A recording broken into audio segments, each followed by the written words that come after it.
नमस्कार दोस्तों। पूर्व मुख्यमंत्री अशोक गहलोत ने एक लड़ाई शुरू करी है और यह लड़ाई बहुत लंबी चलने वाली है। लेकिन इस लड़ाई में जैसे ही अशोक गहलोत कूदे हैं, उनके समर्थन में लाखों लोग पीछे खड़े होते चले जा रहे हैं और मात्र 2 दिन में उनके पीछे खड़े होने वाले लोगों की संख्या 4 से 5 लाख है, जो राजस्थान और देश के अन्य हिस्सों से जुड़े हुए हैं। जैसे ही अशोक गहलोत ने इस लड़ाई का आगाज किया, उस लड़ाई में उनका समर्थन करने के लिए एक के बाद एक लोग जुड़ते चले गए।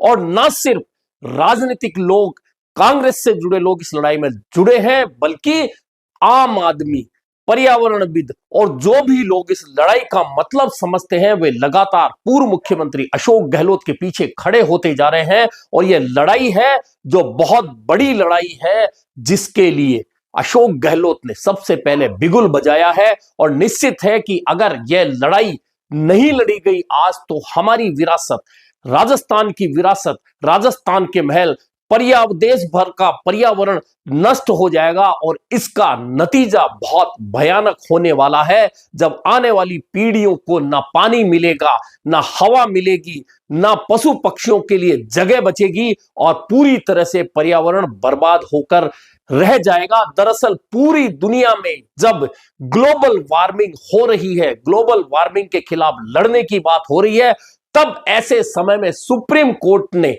एक फैसला कर दिया। उस फैसले में अरावली की पर्वतमाला को 100 मीटर से छोटी जो पहाड़ियां हैं, उन्हें पहाड़ियां मानने से इनकार कर दिया। यानी कि अगर वहां खनन की इजाजत हो गई, तो यह तय मान के चलिए कि ना सिर्फ राजस्थान, जो पहले ही पानी के लिए तरस रहा है, और तरसने लग जाएगा। लोगों के लिए बूंद बूंद पानी की कमी हो जाएगी। इतना ही नहीं, जो रेगिस्तान रोकने में यह अरावली की पर्वतमाला सबसे बड़ी भूमिका निभाती है। उत्तर प्रदेश, दिल्ली और हरियाणा के पोल्यूशन को रोकने में जो सबसे बड़ी मदद अरावली करती है, अगर अरावली की 100 मीटर से छोटी पहाड़ियों को अवैध खनन के लिए मंजूरी मिल गई, वे 100 मीटर से नीची पहाड़ियां खत्म हो गई, तो तेजी से ना सिर्फ रेगिस्तान बढ़ेगा, बल्कि जो पर्वत पानी आता है, उस पानी को जमीन में भेजने में मददगार होते हैं। यानी कि जमीन में पानी का रिचार्ज उन पहाड़ों की वजह से होता है, वह बंद हो जाएगा। यानी कि राजस्थान में पहले से ही पानी की कमी है। अगर पहाड़ नहीं रहे, अरावली नहीं रही, तो निश्चित मान के चलिए कि बूंद बूंद पानी जो जमीन में जाता वह नहीं जाएगा, पानी रिचार्ज नहीं होगा, तो राजस्थान में पानी के लिए भयंकर तबाही होगी। और इससे भी ज्यादा आज जो आंधियां रेगिस्तान में चलती हैं, अगर पर्वतमालाएं नहीं रही, खासतौर पर अरावली की पर्वतमाला नहीं रही, तो यह मान के चलिए ना सिर्फ रेगिस्तान तेजी के साथ बढ़ता चला जाएगा,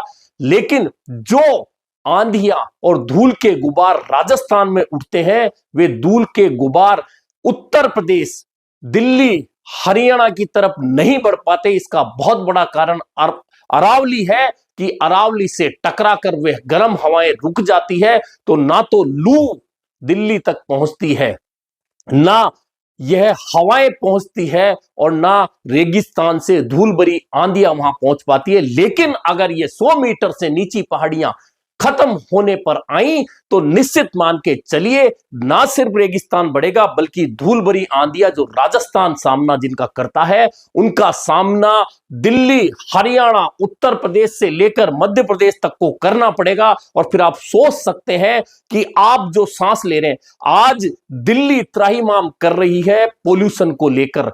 800, 900, 700, 1000 AQI तक का पोल्यूशन का स्तर पहुंच गया है। लोगों को सांस लेने में तकलीफ हो रही है, और सांस की बीमारियों के मरीजों का आउटडोर दिल्ली के अस्पतालों में तेजी से बढ़ रहा है। और ना सिर्फ दिल्ली, बल्कि हरियाणा और राजस्थान के भी कई शहरों का AQI 250, 300 के पार होता जा रहा है। यानी कि यहां भी पोल्यूशन, हवा में जहर और धुआं घुलता जा रहा है, जो आपकी सांसों में जा रहा है, आपकी पीढ़ियों की सांसों में जा रहा है, और लंग्स की जो बीमारियों की तरफ लगातार लोग बढ़ रहे हैं। और अगर ऐसे जब पर्यावरण बचाने के लिए, जब पोल्यूशन फ्री करने के लिए, AQI को नीचे करने के लिए लड़ाई लड़ी जा रही है, वहां सुप्रीम कोर्ट एक और तो आदेश देता है, निर्माण कार्य बंद कर दीजिए, गाड़ियों को बंद कर दीजिए, डीजल के वाहन को बंद कर दीजिए, लेकिन जो अरावली इस पॉल्यूशन को दूर रखने के लिए, इस पॉल्यूशन से लोगों को बचा रही है, अगर 100 मीटर से नीचे, ज्यादातर पहाड़ियां चूंकि 100 मीटर से नीचे हैं, अगर वे खत्म हो गई, अगर वहां खनन की इजाजत मिल गई, तो आप सोच सकते हैं कि राजस्थान के लिए क्या हालत हो जाएगी। आपकी आने वाली पीढ़ी को ना सिर्फ मास्क लगाना पड़ेगा, बल्कि सांस लेने के लिए उन्हें सिलेंडर भी रखने पड़ेंगे, तब कहीं जाकर सांस आएगी। क्योंकि लगातार धूल भरी हवाएं, आंधियों की जो संख्या है वह लगातार बढ़ेगी। क्योंकि अगर पहाड़ियां नहीं बची, अगर यह पर्यावरण नहीं बचा, क्योंकि ना सिर्फ यह एक पहाड़ियां हैं, बल्कि यह सुरक्षा कवच है बहुत सारे राज्यों का। और इस तरह से सुरक्षा कवच है कि वह ना सिर्फ बादलों से टकराकर बरसात ला रहे हैं, बल्कि वहां जो जंगल पहाड़ों के साथ में हैं, उसकी वजह से वहां पर्यावरण सुरक्षित है। पर्यावरण सुरक्षित है तो पशु पक्षी सुरक्षित है, और पशु पक्षी सुरक्षित है, पर्यावरण सुरक्षित है, तो लोगों को सांस भी मिल रही है। और पहाड़ों की वजह से जो टकरा कर बरसात होती है, और बरसात का पानी पहाड़ों से उतरकर धीरे धीरे जमीन में जाकर रिचार्ज होता है, जिससे लोगों को साल भर तक पानी मिलता है। ये तमाम बातें अगर खत्म हो जाएंगी, तो आप सोच सकते हैं कि लोगों के जीवन की क्या स्थिति हो सकती है, कितनी दयनीय हो सकती है, कितनी भयानक हो सकती है। और यही वह मुहिम है कि पूर्व मुख्यमंत्री अशोक गहलोत ने अपनी फोटो हटाकर सोशल मीडिया डीपी पर अरावली बचाओ, सेव अरावली का अभियान शुरू किया। और उन्होंने कहा कि यह वैज्ञानिक दृष्टिकोण है कि अगर अरावली खत्म हो गई तो हमारा इतिहास खत्म हो जाएगा। और ना सिर्फ ये पर्यावरण, यह है इतिहास इसलिए खत्म हो जाएगा कि 100 मीटर से नीचे बहुत सारी पहाड़ियां हैं जिन पर राजस्थान के राजे रजवाड़ों का इतिहास, महल, किले और बने हुए हैं, गढ़ बने हुए हैं। अगर 100 मीटर से नीचे पहाड़ियां नहीं मानी जाएंगी, तो निश्चित है कि फिर उनका वजूद भी खतरे में आएगा। अगर ऐसा होता है तो निश्चित मान के चलिए, राजस्थान का इतिहास लगभग मिटने की ओर चला जाएगा। और जैसा मैंने कहा, यह जो सुरक्षा कवच कई राज्यों का है वह खत्म हो जाएगा। ऐसे में पूर्व मुख्यमंत्री अशोक गहलोत ने इनिशिएटिव लेते हुए जिस तरह से इस मुहिम को शुरू किया, और जैसे ही उन्होंने अपनी डीपी बदली, देखते देखते उससे लोगों का जुड़ाव होता चला गया। और आज जब दूसरा दिन है, जब भी अभी आधा दिन हुआ है, 4 लाख से ज्यादा लोगों ने अशोक गहलोत की इस मुहिम को न सिर्फ समर्थन दिया है, बल्कि अपनी डीपी बदलकर सेव अरावली के अभियान से जुड़ गए हैं। और बहुत सारे जगह अब इस तरह के छोटे छोटे आंदोलन शुरू हो गए हैं जो अरावली को बचाना चाहते हैं।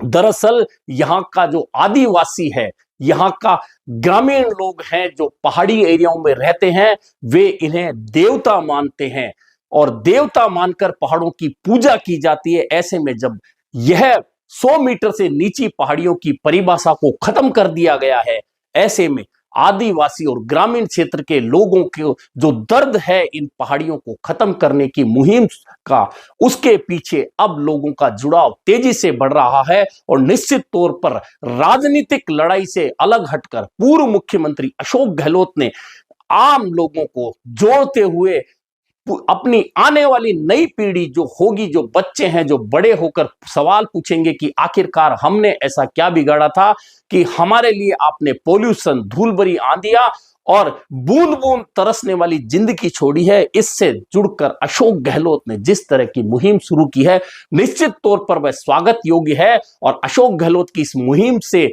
धीरे धीरे जैसे ही राजनीतिक लोग जुड़े, कांग्रेस के लोग जुड़े, आम लोगों का जुड़ाव हुआ, और जुड़ाव होते होते यह कारवां अब लगातार बढ़ता जा रहा है। निश्चित है कि अशोक गहलोत की अपील है कि केंद्र सरकार और सुप्रीम कोर्ट इस पर फिर से विचार करे और देखे कि आखिरकार इस एक निर्णय का असर आने वाली कितनी लाखों लोगों की पीढ़ियों पर पड़ने वाला है। और वे पीढ़ियां बर्बाद हो जाएंगी, राजस्थान बर्बाद हो जाएगा, पर्यावरण बर्बाद हो जाएगा, जीव जंतु बर्बाद हो जाएंगे। और एक जरा सी जिद और गलत तरीके से इस परिभाषा को बदलने के पीछे क्या मंशा है इसका पता नहीं, लेकिन अब इस मुहिम को जिस तरह का समर्थन मिला है, निश्चित है कि केंद्र सरकार और सुप्रीम कोर्ट तक भी यह आवाज जरूर पहुंचेगी, जहां लाखों लोग इस मुहिम से जुड़ गए हैं।